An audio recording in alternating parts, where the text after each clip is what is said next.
of the following is different from others? Of course, this is very simple. If you can be able to picture the key points, I mean the way I summarize all the examples of electromagnetic wave, although I will bring it here. See, now all these are examples of electromagnetic wave.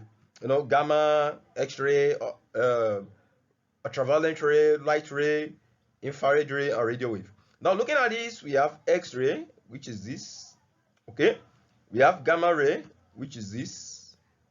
And cathodic rays, do we have? No, we don't have. Do we have ultraviolet ray? Yes, this is ultraviolet ray. Do we have infrared ray? Yes, this is infrared ray. So the only one that is exception, the only one that is different here is option C, cathode rays. We don't have cathode rays. Yeah, we have X-ray, ultraviolet ray, light ray, infrared ray. We don't have cathode ray. So the correct answer is option C.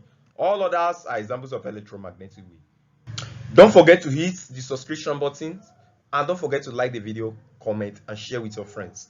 See you in my next video.